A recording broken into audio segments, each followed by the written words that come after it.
I love these stories about American franchises. Think about Shakey's or the Western Sizzler. We had a Sizzler's.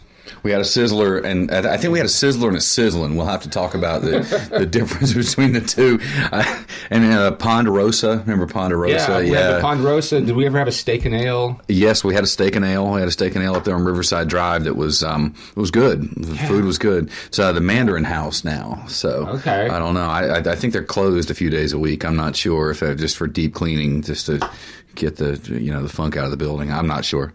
I don't think there's any more steak and ales, but I guess a few years ago I just thought about steak and ale, so I searched and there was one in Atlanta, and it was only one of a few left in the country. And I went there, and it was everything it used to be. It was kind of a shell of itself. It's gone through a lot of different owners, but I may have had one of the last dinners ever at a steak and ale. Man, why wouldn't you want to have a nice ribeye and something that looks like a chateau with curtains that somebody jizzed on at least one time?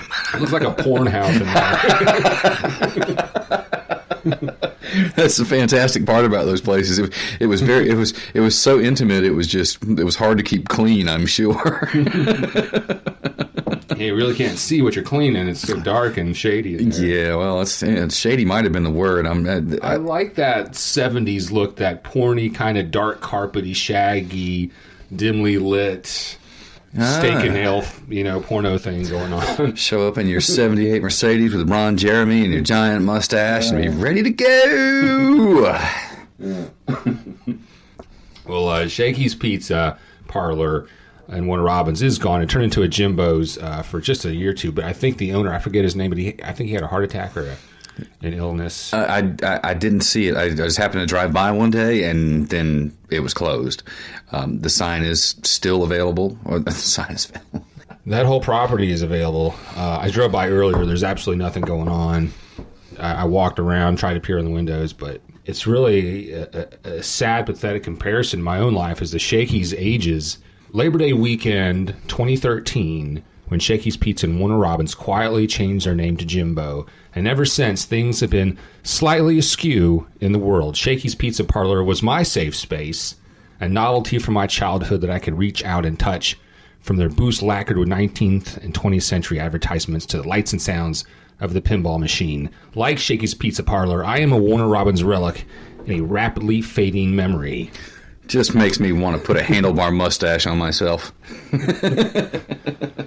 We are going to take every dime you have and open up that Shakey's, and you're going to lose it all.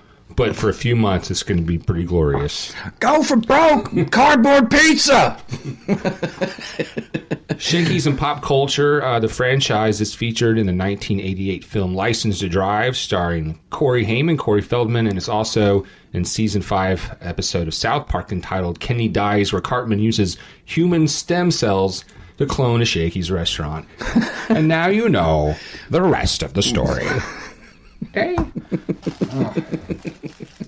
Oh, real quick, what are a few other Warner Robins restaurants that may or may not be here? You remember. I'm going to start with one I don't remember. I wanted to ask you about Biff Burger. I don't remember that. I think it was near the drive-in, and I never went to the drive-in. I don't remember if I did. I may have been too young to remember, but... I'll have to ask my dad about that, because I do. In one of my earliest memories, there was a trip to the drive-in. Man, it's just the windows were fogged up, so I couldn't see what was going on. But why are you and your dad? Your parents, I was just be quiet back there, Christopher. In my car seat. Shut up! Oh crap! Ah, jeez. No, I don't remember the Biff Burger. I don't. Okay. Now, how about some of our neighbors and fellow schoolmates, the Tasto's Donuts on Green Street, right. Yeah. The building still sits there, and it's owned by the Del Champ. That's correct. It used to be the full-on stop for all your donut get-on before you went to work at the base and slaved your life away for the federal government for no reason. But what a good racket they were in. Oh, they were in the perfect place. It was so it's still just sitting there? It's still, the building's obviously still there. Closed. It's closed. It's closed. Some of the family is still living here down the street. It's right next to Gilchrist. It's connected to Gilchrist Drive. That's right. They have their street is named after them. I don't know how they swung that.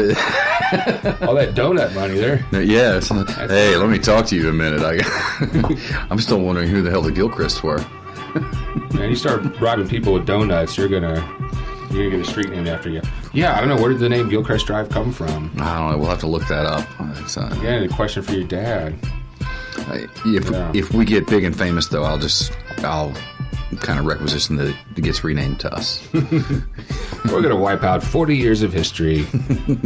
Welcome our ego. Welcome to Morning Buzz Drive. The Morning Buzz is brought to you by Rain Irrigation and Landscapes. Saving water, conserving the future. Call us for your irrigation needs. Let us build you something that's truly beautiful. So call us at 478-973-4160. We'll build you something you can truly enjoy.